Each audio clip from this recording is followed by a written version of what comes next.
Lost Art of Fishing Stories, written by Andrew Cox. Get your copy today.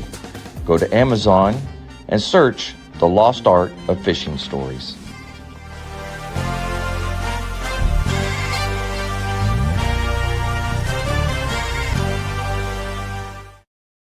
The Lost Art Project, Veteran Voices with Andrew Cox. Preserving history, one veteran story at a time.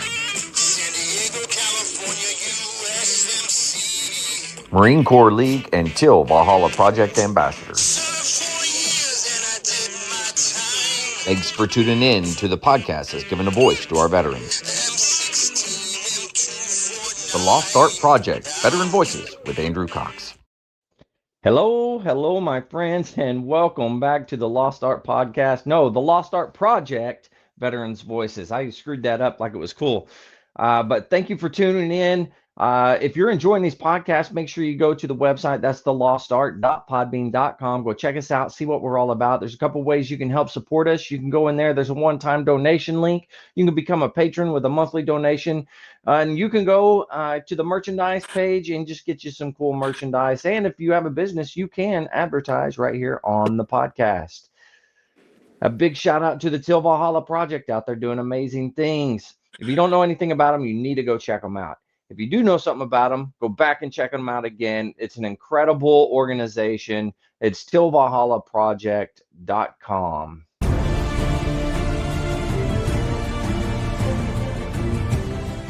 Are you a Marine veteran? Are you missing that bond you had on active duty? Then I have a place for you. Join the only congressionally chartered Marine Corps Veteran Service Organization, the Marine Corps League. Get that brother and sisterhood back in your life. Become one of the fewer, the prouder, a Marine Corps League member.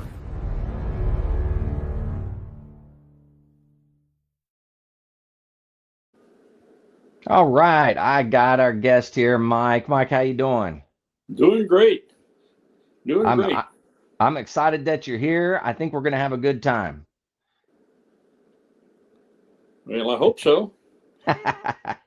Well, let's start at the beginning for you. Where did you grow up? Tell me a little bit about that. What was that like? And then what drew you to military service? Well, I was born in Chicago.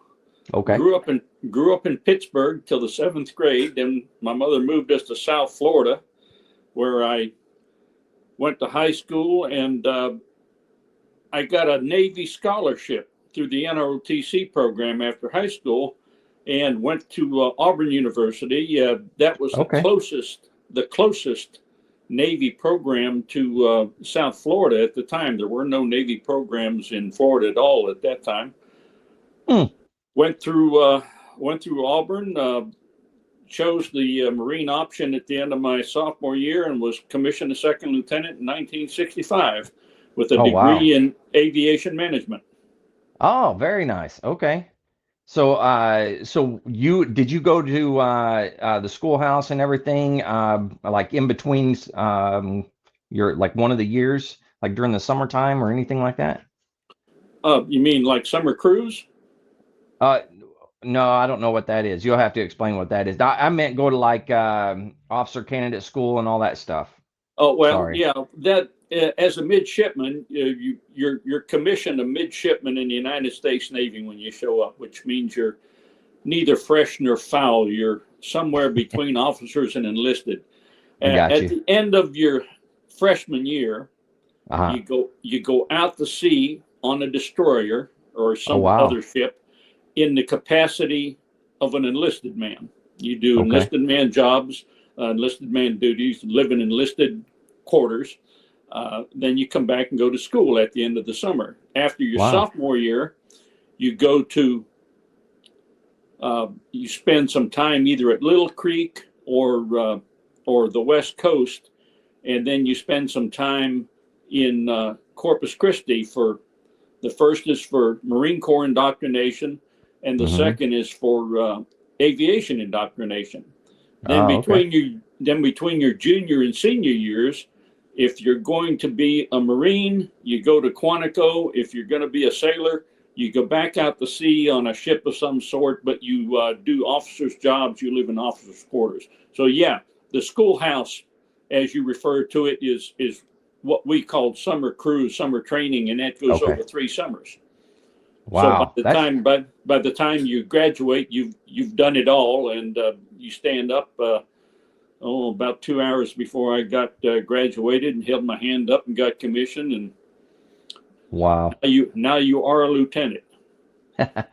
Well, that's pretty awesome. I Yeah. didn't realize you went on a cruise and stuff. That's pretty Yeah, neat, you know. that's standard. That's standard for the Navy. Whether it's a Naval Academy or the Navy program at the Uh, university, you do summer cruises and summer camp, and then you go either back to cruise on a ship, or you go to Quantico or whatever. But wow. that's your OCS. It's spread Hmm. over 3 summers. I got you. Yeah. All right. Well, let's talk a little bit about after graduation. You know, walk me through like where you were going, what you were doing. Well, I graduated on the 16th of December, 1965. Was married on the 18th of December, 2 days later. Very And nice. after a brief honeymoon, we were off to Quantico for officers' basic school. Now, in the Right. Marine Corps, uh, they say when you die, you're either going to go to heaven or you're going to go to hell. If you go on Delta Airlines, you're going to Atlanta first. Well, in the Marine Corps, you get commissioned, you're going to be an aviator, a mud marine, a tanker, whatever, but you go to Quantico before you do anything else. And that's like knife and fork school for second lieutenants. So you Right. spend 6 months at Quantico, and then you go on to your first duty station, or your advanced training. In my case, it was Pensacola for flight school. They Oh, had okay. they had in college, the Navy had what they referred to as the FIP, Flight Indoctrination Program, Okay. and you take a couple exams, uh, written exams, aviation aptitude test, and a spatial apperception test. And if you pass those, then they send you off to a Navy base somewhere to get a physical. So Hmm. if you pass the written exams and the physical, then they put you through flight training for 40 hours, and you wind up with a private pilot license. But Wow. the benefit is that if you go through the FIP program and you want to be a pilot, you're guaranteed orders to flight school after your commission. So I mean that gets you into flight school guaranteed. And so Wow. after Quantico, we went to Pensacola, and we spent a year and a half down there. Uh, Now, got our wings, and when I say our wings, because my wife was my tutor all the way through flight. I mean, if you ask her right now how you put a T-34 into slow flight, she could probably tell you, because we had all the procedures that you had to remember and memorize, and we put them yeah. on cards. And she'd quiz me in the evening, and sometimes she'd ask me a question, and I'd start, and she wouldn't even look at the answer on the bed. She already knew the answer. Oh, wow. So we got our wings in let's see, 1967. It was late summer 1967. I remember because I was still in whites. From Hmm. there, we went to Marine Corps Air Station, New River, North Carolina, which is just across the river from Camp Lejeune, Hmm. and was assigned to VMO 1, Observation Squadron 1, which was a Huey squadron. Oh, wow. Did Huey check out at VMO 1, and then on the 2nd of May in 1968, reported into Marine Light Helicopter Squadron 167 at Marble Mountain, Viet Nam. So Wow. flew Well, I got Huey gunships. I got a Uh, question for you. Now, yeah, you got your pilot's license flying a plane, correct? yeah. And then how does that transfer for the helicopter? Is it different? Well, regardless of how you do it, in Navy flight school, you're going to start out flying an airplane anyway. Uh, Hmm. at Pensacola, we started out in T-34s, Okay. and in the T-34, the Navy instructors made you unlearn everything you learned in the civilian world and taught you how to do it the Navy way. Makes sense. And then after you fly the T-34, and then you go to advanced training in the T-28, and you do a lot of things in the T-28. The T-34, you just learn how to fly. In the T-28, you did instrument training, formation training, carrier qualification, and all that other thing. And then after the T-28, you went to Ellison Field, and you learn how to fly helicopters. Oh, all right. So at the end of your T-34 training at Softly Field was where it was. They give you an opportunity to make a choice, whether or not you got the choice or not. But you had fixed wing, jets, or helicopters, and I opted for helicopters because I didn't like flying around weighing 400 pounds like you do in a jet most of the time. So I put down helicopters, and then fixed wing, and then jets was last. And this Marine captain at the table, and I turned in my dream sheet, looked at me, and he said, "Are you out of your mind?" And I said, "No, sir." No, I enjoyed flying helicopters, but after you go through advanced flight training, you go into the helicopters. They teach how to fly the helicopter. Then from Pensacola, you went to a duty station, and of course, my duty station was New River, where they teach you how to fly the airplane you're going to be flying in the fleet. Gotcha. In my case, it was the UH-1, and so I went from there to Viet Nam and flew gunships and transports for a year, 13 months. Yeah. And well, if you don't mind, can we talk a little bit about your time in Vietnam? Do you mind? Well, no. What do you want to know? Well, just kind of tell me about your experience, showing up, where, like, even getting orders there. I mean, were you nervous going in, anything like that? I think yes. I think everybody was nervous when they showed up there, because you don't know what you're getting into, and I think if you weren't a little nervous, then there's probably something not right upstairs. So I agree with that. I showed up there, and I've got a picture somewhere of myself standing on the ramp there at Da Nang. What am I doing here? Look on my face. But they sent me over to the helicopter field across the river at Marble Mountain, and I was assigned to a Huey squadron. Except the Huey squadron I was assigned to was Marine Light Helicopter Squadron 167, HML 167. And when I showed up, I was the 12th pilot to be assigned to the squadron, because the squadron was commissioned on the 1st of April, 1968. It was created out of whole cloth right there at Marble Mountain. The only aircraft squadron to be created and commissioned in a combat zone. Wow. So we had 12 pilots, a corporal, a typewriter, a plywood hooch, and a major for a CO, and no aircraft. But right across the ramp, there was another Huey squadron, VMO2, Observation Squadron 2, and they had all the Hueys in the Da Nang area. So the 167 guys and the VMO2 guys, we flew on the same flight schedule together for 3 or 4 months. And every time an aircraft came out of overhaul, we got the aircraft. End of the second quarter of 1968, or the start of the third quarter, we got our first 4 OV-10s in Vietnam. The OV-10s went to VMO2. When they got the 4 OV-10s, we got 4 more Hueys.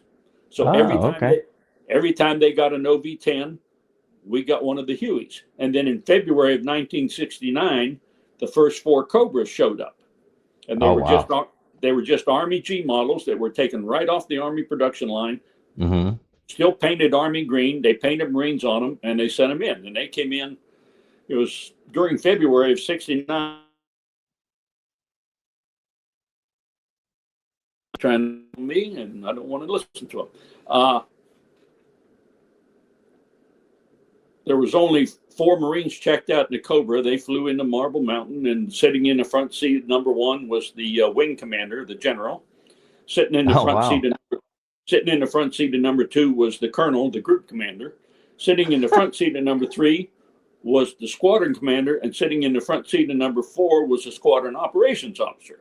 And the reason I'm so sure of that is because I was sitting off to the side with a slick Huey, that is a Huey that didn't have guns on it. My job was to carry the general back to wing side after they got done shaking their hands. So the Cobras came in, they went to the VMO squadron, and this was before they had split the Cobras out into their own separate attack squadrons. And we got 4 more Hueys. So to round it up, when I showed up, VMO2 had all the Hueys in the Da Nang area. HML 167 didn't have any at all. 13 months later, when I left, VMO2 was half OV-10s, half Cobras, and HML 167 had all the Hueys in the Da Nang area. Wow. So that's So that's interesting. So in the meantime, somewhere in between there, end of the third quarter of 1968, they sent me to Forward Air Controller School in Okinawa. Came back, and I was assigned to the 7th Marine Regiment as the assistant regimental air officer. So I spent 3 months with the 7th Marines as the assistant air officer down there, and then January I was back to the squadron and finished up my tour flying gun missions and resupply missions and whatever you can imagine. Now, I imagine that you watch the movies about Vietnam and the helicopters flying and stuff like that. How accurate would you say a lot of those movies are when you're talking about that? Accurate with a lot of Hollywood license. I mean, so some of the things you saw. I mean, what was the one with Robert Duvall? That was I can't remember. I know what you're talking about, though. I love the smell of jet fuel and napalm, and that was completely bogus. And and there was another one, and I don't remember the name, and that was, but the one that was most accurate, that from my standpoint, was Hamburger Hill. And, really? It was based on a real story. These Marines were, or Army, I guess, or Marines. They were trying to take this out, and they kept getting thrown down. They finally got some air support in, and that was about as realistic as I saw. Wow. From a movie standpoint. Yeah. Wow. Very interesting. Was there anything else about Vietnam that you want to talk about, or anything like that? Well, I got a medal for picking a Air Force pilot up off of Charlie Ridge one time. Okay. You never want to let the jet pilot pick the landing zone. They don't have a clue how much room even a little Huey takes. This guy got himself down. Charlie Ridge is a long east-west ridge. It starts about 10 or 12 miles southwest of Da Nang and runs east and west, and it's 5,000 feet high, 4,500, 5,000 feet high, steep, and just covered with the thickest jungle you can imagine. And we were doing. I was running a flight of gunships about 10 or 12 miles south of that for the 3rd Marine Regiment. We were running resupply missions for them when the support center called up and said, get your butt up to Charlie Ridge and talk to this, the airborne controller call sign was hostage. He was in an OV-10. He was controlling the strike when they got shot down. And, so he said, yeah, I got this guy down here, and his call sign's Gunfighter 8, and the bad guys are chasing him. I said, oh, okay. So I got a hold of Gunfighter 8 on the squawker, and he allowed us out. He had a pretty good place for us to set down. I said, well, pop me a smoke and let's see if we can come get you. And he popped his day-night flare, orange smoke, and well, his idea of a good place to land and my idea of a good place to land, they differ considerably because there were trees and bushes, and we were chopping the top out of a fair-sized tree with the main rotor. And Oh my gosh. later, my crew chief told me that we were tearing up a pretty good-sized bush with the tail rotor. But he said, "But you were doing a pretty good job, so I didn't think I'd mention it at the time. You were kind of busy." I said, "Okay, thanks." I was on the uphill side, and we sat down, and I never saw the ground because you have to understand elephant grass. Take St. Augustine that you have on your lawn, introduce him to the Jolly Green Giant, and that's what elephant grass is. It's 10 feet deep sometimes. Wow. So I'm in a helicopter, and I'm sitting here, and I'm down here, and now I've got grass right here. And if I go down any further, I lose all sight of everything. Wow. So, and I'm getting a little anxious at this point, and say, come on, get up here. About 2 minutes later, this head pops up out of the grass underneath my co-pilot's feet, and he almost soiled his flight suit. And he was standing underneath the helicopter looking up at us. I said, okay, so then he climbs up to my side of the bird on the uphill side. Crew chief grabs him. They drag him. As soon as they drug him in, we just sort of fell off the mountain, because you understand we were flying a gunship. Yeah. So we were loaded down with guns and rockets and bullets and 4 people, and we had to drop the rocket pods because we started losing turn. So we dropped the pods and drug him in the bird, and 10 minutes later we had him back at home. Man. Yeah. Now, and what did you get for that? Did you get a air medal for that? What'd you get? I got the Distinguished Flying Cross. Oh wow! No, and the rest of the crew got a single mission air medal. So the whole crew got a decoration. Very cool. Yeah. Wow. And that has to be one mission that I'm really proud of, because we snatched this guy. I mean, the bad guys were chasing him, and they were shooting at us, but they were in elephant grass way up. They were shooting in our general direction. They were shooting they never hit us. They never hit us, but we could hear the gunfire. They were shooting at us, and we got him. If we hadn't picked him up, he'd have wound up in a bamboo cage somewhere. Oh, geez, yeah, that's true. I'm sure he was very thankful for whenever he saw you guys. Yeah, well, we got him back and dropped him off at his home squadron, and a couple of weeks later they held a parade and gave us all a medal. They did that in Vietnam while you were there? Yeah. Gave us a medal right there on the squadron parade deck. No kidding. Wow. That's pretty awesome. Now, what other things do you remember seeing at Vietnam? Is there anything else? Oh, just a lot of flying. We got a medevac mission one night. That was we had a gunship in a pickup bird on call every night for medevac missions. And did you say pickle bird? Pickup bird. Oh, pickup. Okay, I was like, I don't know what a pickle bird is. An H-46 doing the actual picking up, and the gunship's job. The gunship's job was to keep everybody's head down, the bad guys. Okay. And this particular mission was hell and gone out in the mountains in a place called LZ Tomahawk. Well, okay. The problem is the mountains were 3,000 feet high, and the clouds were about 1,200 feet above the ground. Oh, jeez. So we're scratching our head trying to figure out how we were going to do this, and somebody back at a desk in Da Nang said, "Oh, we got a real good and neat idea. We'll send a C-130 out, and he'll drop flares, and all you got to do is follow the flares." I thought, well, okay, maybe that'll work. So the smartest thing I did was I told the 46 driver to sort of back off and let's see if this works.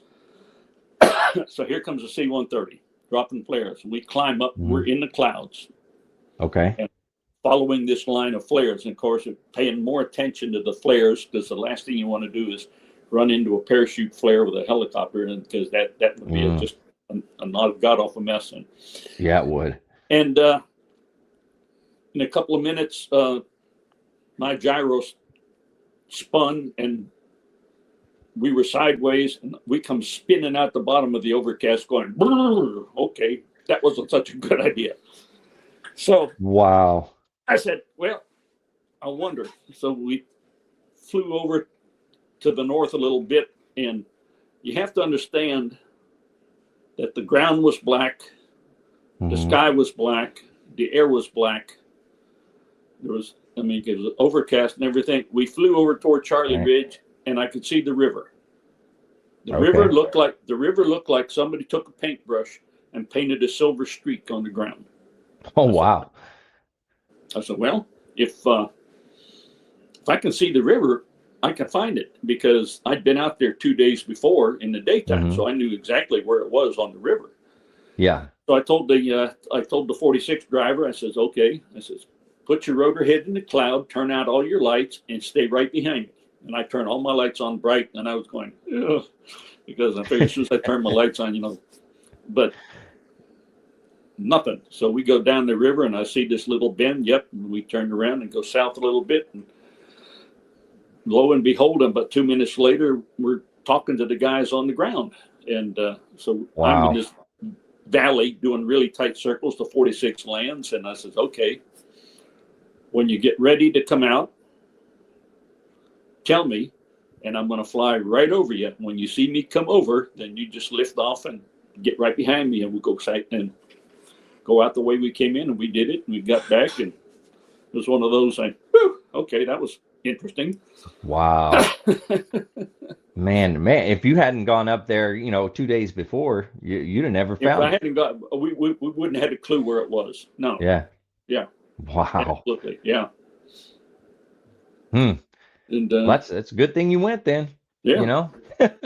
And the only other really interesting and exciting thing that happened, I guess, while I was with the 7th Marines, we got a company in trouble out in the bush one night, and the boss calls me, says, get a radio operator and get down the bottom of the hill, see if you can do anything. Well, I get down the bottom of the hill, and talking to the company commander, said, yeah, we got some guys hurt. We need a medevac. So I got on the horn, and I got them a medevac.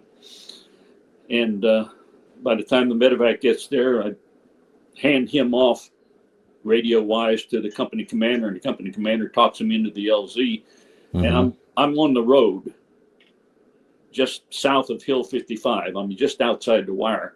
And I watch this H-34 descend into the jungle, and he's just getting the crap shot out of me. I mean, he's just getting hosed. And I thought, oh, this is not good. About 30 seconds later, I see him come up out of the jungle, and you could tell he was hurt. And he gets it as far as the top of the hill, and he plants that H-34 on top of the hill, got the medevacs out of the zone and everything. So now I talk to the company commander, he says, we're headed for the brown line. If you look on a topographical map, roads are brown. So I said, okay, when you get everybody on the road, let me know, because I'm going to plaster that area you were just in. I've got 2 flights of F-4s upstairs making circles, waiting to have some fun. So about 10 minutes later, he says, okay, everybody's on the road. I says, keep your head down. Here it comes. So now I'm talking to the F-4s. I've got those guys running north and south with a turnout to the east. So they're making a counterclockwise circle, dropping bombs and napalm all over the area they were just at.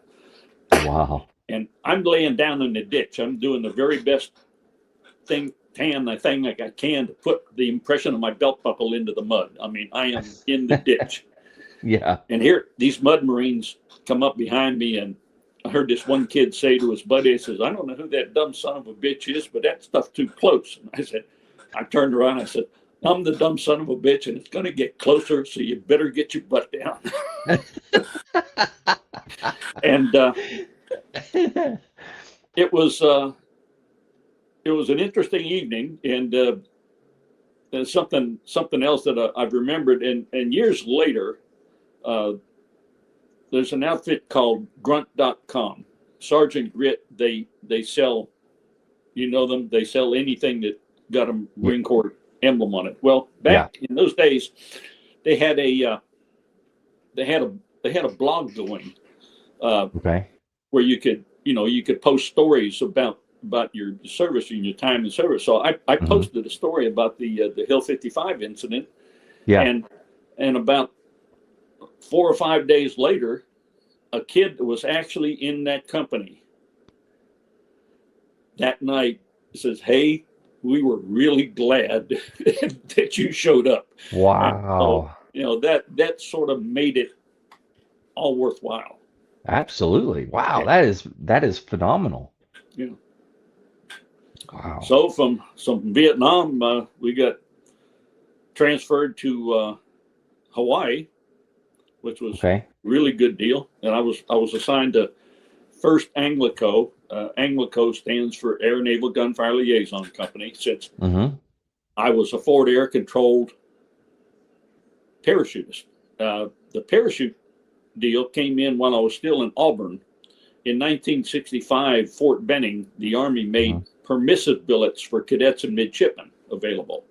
Okay. And at this time, I knew I was going to get orders to flight school. So, well, if you're going to fly airplanes, maybe it'd be a good idea to learn how to use a parachute. So I took 3 weeks out of a 4-week break, and I went to Fort Benning, which is only 30 miles away from Auburn. Auburn is in East Alabama, Central Alabama, about 30 miles from Columbus, Georgia. So I went over there and let the Army kick my behind for 3 weeks, and I was parachute qualified. Well, parachute qualified forward air controller, so I got orders to First Anglico and made about another 30 jumps or so during the year I was there. Then after my year with First Anglico, I was assigned to Headquarters Squadron, Fleet Marine Force Pacific. We had a bunch of old airplanes that basically our mission was to provide aircraft for the desk jockeys at Camp Smith to get their flight time in. We had some T-28s, some couple of H-34s, a C-47, DC-3, and we had a R-4D, big 4-engine. And while I was there, the R-4D got transferred to the Navy in Atsugi, and the only 2 guys that knew how to fly it ferried it over to Japan. But that was 2 years there, or 2 more years there, so a total of 3 years in Hawaii. Then from Hawaii, went to Camp Pendleton. Was assigned to HMA 369. Okay. Yeah, a G model Cobra Squadron. Spent a year there. From there, went to Okinawa, to Futima, Okinawa. Was assigned to HMA 169, which was a J model Cobra Squadron, which was a really neat bird. 2 engines and lots of rockets and a decent armament panel, and it had a 3-barrel 20-millimeter cannon in the front, which you could shoot anything with it.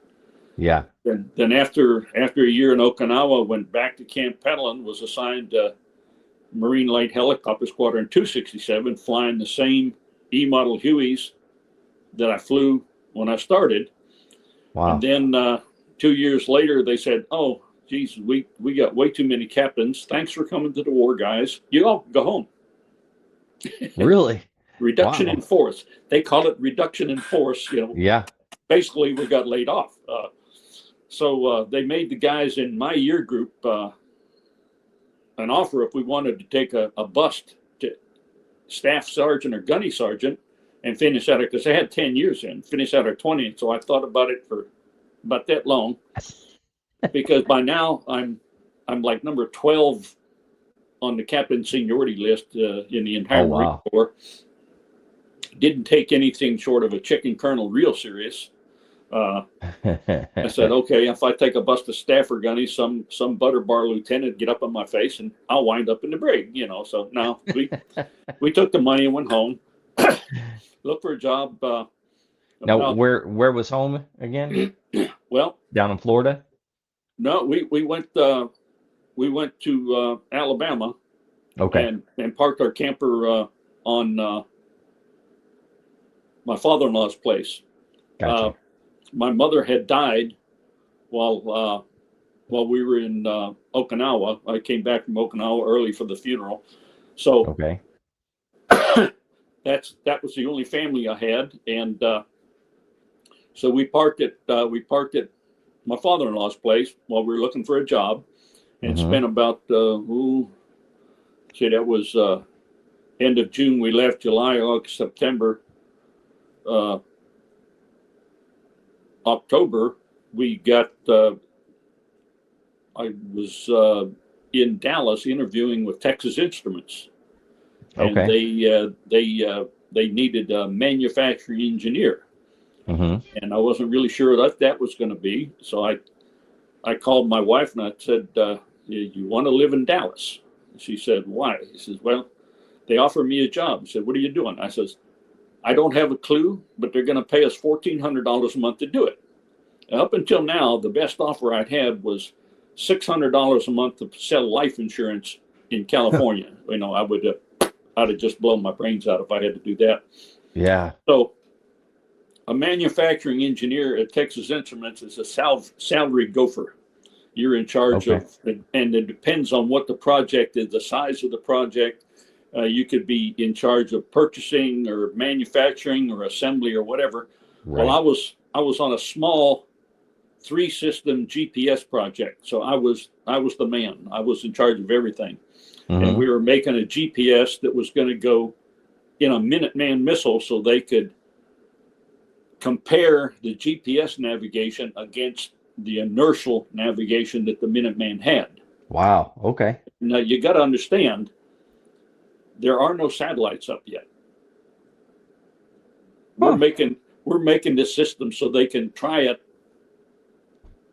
a couple of years down the road when they've actually got satellites. Yeah. So Wow. I did that for a year, and then I discovered we had an Air Force, and I Uh-huh. wangled myself a transfer into the Air Force, uh, Okay. and I managed to do that because we had one of our test birds, or two of our test birds, were DC-3s, and I was Mm-hmm. DC-3 rated from my time in the service. Mm-hmm. So then, for the next 20 years, flew every radars, missile guidance systems, night vision systems, and all that fancy whiz bang stuff that you might have seen on TV in Iraq in the 90s. We Right. were flight testing on an old DC-3 in the 80s. So I probably got as much, if not more, time behind a missile system or a night vision system than anybody in the military, because that's what we did. Wow. And we tested all that, and we'd go to different military bases. We Mm-hmm. went to Eglin, Rome, New York, China Oh, Lake, wow. Point Magoo. Uh, You really we did went, go everywhere. yeah, we went to military base, on different projects, Right. working with the engineers. And after about Wow. 20 years of that, Raytheon wanted our radar technology, and they bought our military hardware division. And Mm-hmm. I managed not to get sold with the test aircraft, and moved over and started flying executive jets. So we Oh, started wow. flying Lear jets and Challengers, and we flew those all over the world, really. Been across Wow. both oceans, all over the country. Did that Holy for cow. almost 7 years, and then retired in 2003. The CEO of TI didn't want any old guys flying him around, so they made us retire from flying at age 60, and they gave us a little bonus to make it more palatable. And so Oh, I wow. retired in 2003, and in 2004 Mm-hmm. we moved from the Dallas area to East Texas, because my daughter at that time, uh, who had married a guy she met in law school, lived in Marshall, Texas, which is Mm. 20 miles from Shreveport. Okay. Right. So we moved out to Lake of the Pines, and we were out there for 10 years, because Mama wanted to be close to some of her grandkids.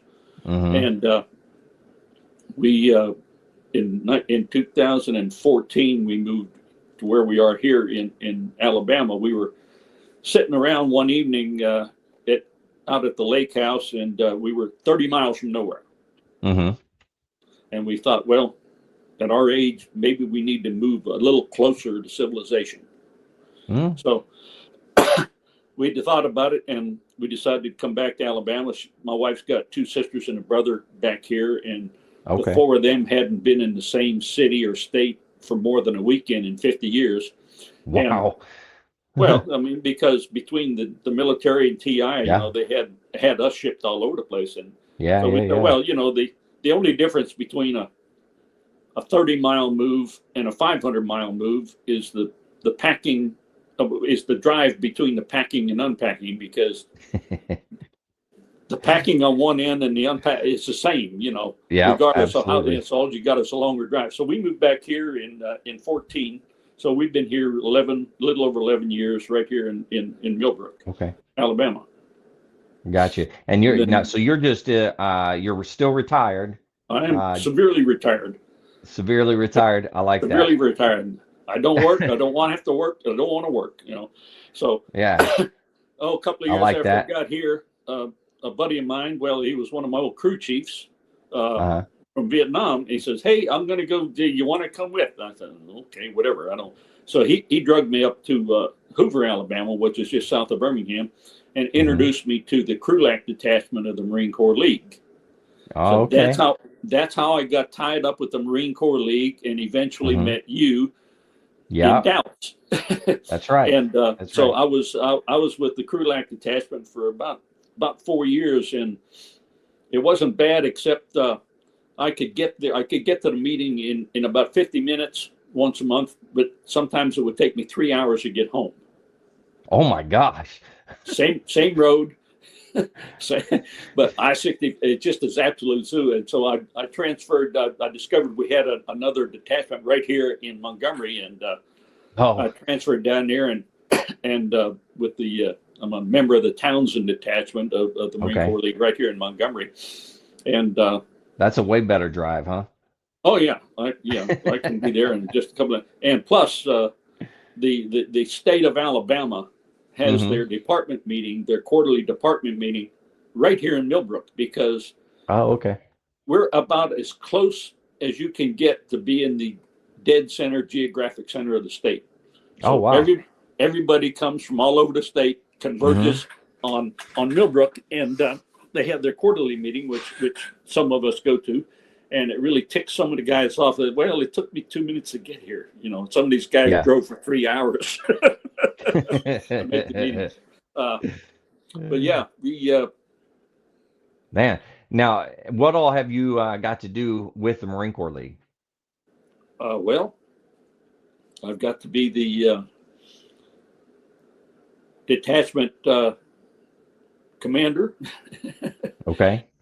I'm now the detachment adjutant, not adjutant, judge advocate. So I keep an eye on the legal stuff. And actually, my wife joined as an auxiliary member, an associate member. She's the adjutant. I'm the judge advocate. Oh, no kidding! And, wow. Yeah. And so we do a lot of things. One of our biggest things that our detachment does is raise money, and Toys for Tots is one of our big deals, and we'll spend. As a matter of fact, we're getting ready to get geared up to put boxes out here in another few weeks for the Toys for Tots campaign. And that's real soon. I got invited to join the Devil Dogs, which is the quote, Fun and Honor Society of the Marine Corps League, and went in as a pup, and about a year later got promoted to dog, and then when I met you, I was in that's right, Dallas, dressed in that silly outfit, going through initiation to be a pedigree devil dog. That's right.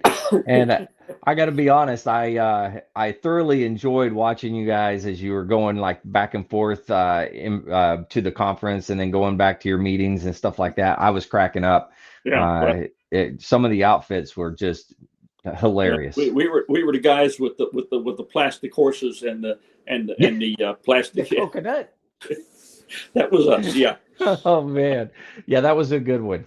Yeah. Yeah, As a matter of fact, the guy that our platoon commander, turns out he's a friend of mine. He lives up in North Alabama, and we get together every time he comes down for the quarterly meetings. And I just got a sign. It was the luck of the draw. You go through. Okay, right. you go here, you go here, you go here, and so there were two of us from my detachment, myself and great big guy. He's about the size of you and me put together. Mark Kerndorf with a bigger beard than you've got.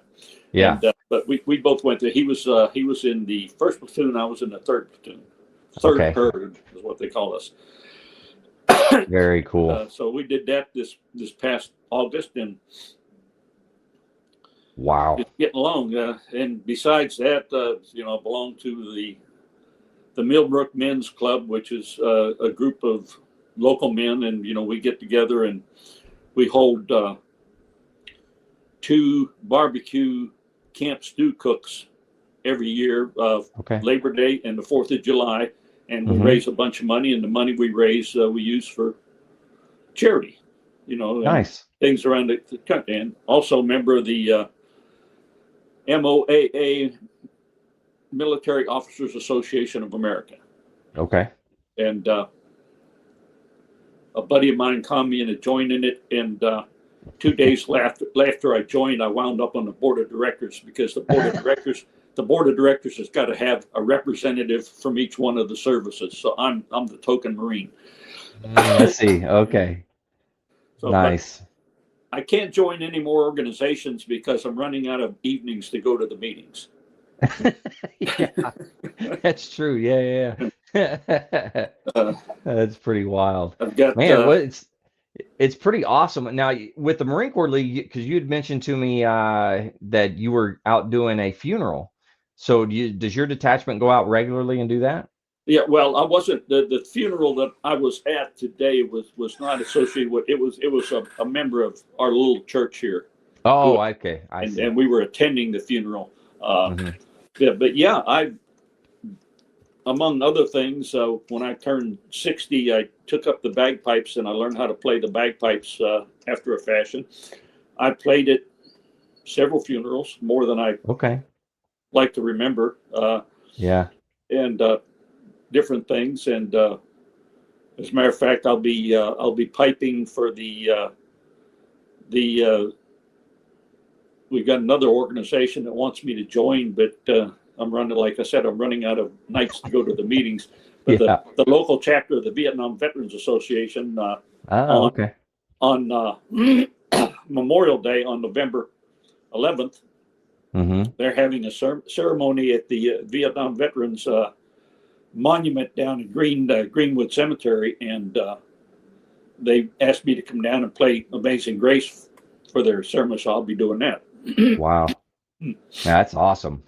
Yeah. Now you're obviously musically inclined. I know, because I see a guitar back there and you play the bagpipes. So I'm assuming you play several different instruments.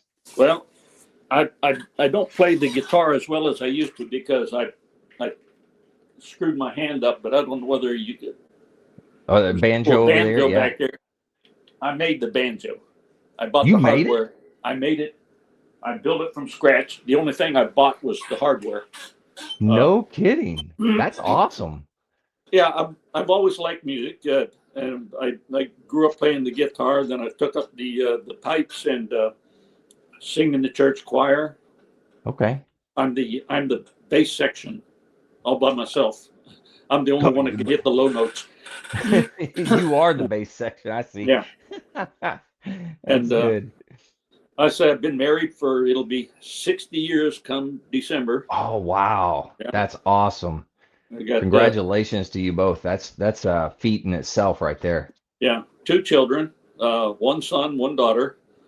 My son followed me in the Marine Corps. He put in 22 years. He retired as a lieutenant commander.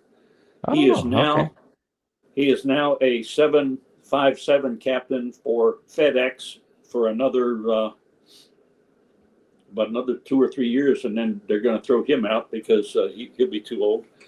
My daughter, Wow. my daughter put herself through law school. She is a lawyer, Uh-huh. and in East Texas, right there in Marshall. And Okay. this past year, she was named the best female lawyer in the state of Texas, and later she was named the best litigator in the state of Texas. And you know how many lawyers there are in Texas? There Well, are it's got to be 10,000 a lot lawyers. because There Texas are is huge. 10,000 of them. Oh And my God. when I heard I called her. I said, "Well, what are they going to do next? Name the state after you?" And she said, "No." I says, "I don't really care about that stuff." He said, "The only thing that it does for me is it gets me more cases." So she says Huh. she's going to keep it up for another 10 years, and then she's going to Italy. So, Oh, really? Okay. so I got 5 grandchildren, Mm-hmm. 4 girls and a boy.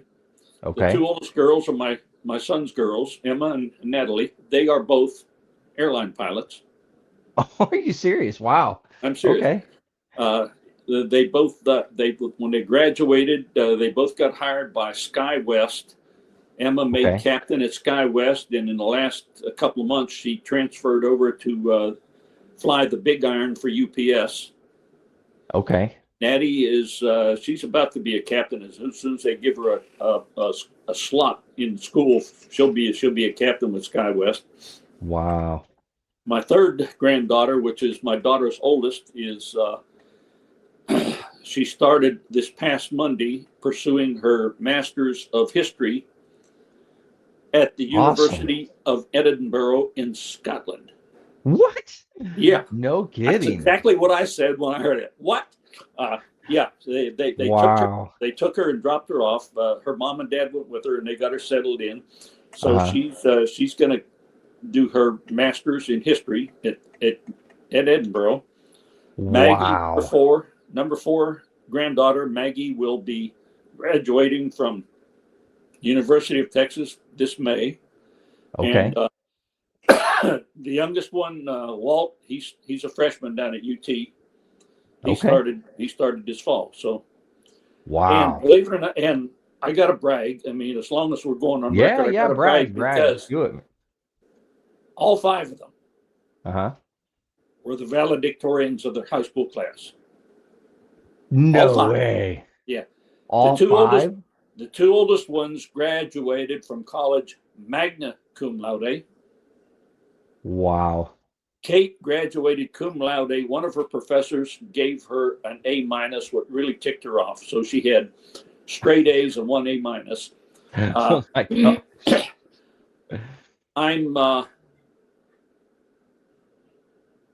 I'm afraid they may name the school after Walt because of the 5, he's the smartest one of the bunch. Really? Oh yeah, he's. But Wow. he plays the trombone. Okay. He didn't. He tried out for the marching band down at Austin, but he didn't Uh-huh. make it. And the only reason he didn't make it was because none of the trombone players graduated. Oh, I see. Yeah. So Only so many spots he's in the available. pep band. He's in the pep band playing for basketball games and Okay. volleyball games and such as that. And, Yeah. and he'll be in the marching band next year. I mean, Okay. he was in the marching band in high school and just absolutely loved it. Yeah. And Now, he's gonna be some sort of a aeronautical engineer, I think. oh wow. Okay. That's Yeah. what I was going to ask what he was going to do. Yeah. Wow. Yeah. And we got me and Mama, Uh-huh. one dog. Let me see here. I'm gonna slide over here as long as we're got. Connor, come here. Hi. Come here. Say hi. Come here. There. Hey. That's my boy Gunner. Yeah, he's Nice. he's a brindle lab, Okay.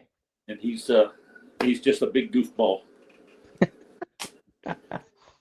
Oh, that's awesome.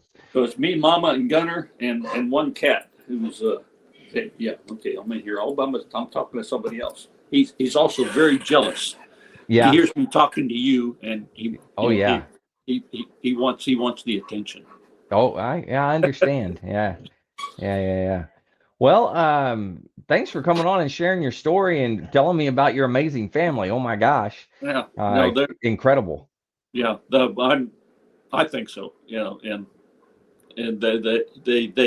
they continue to amaze me, and and Yeah. I don't know where it came from.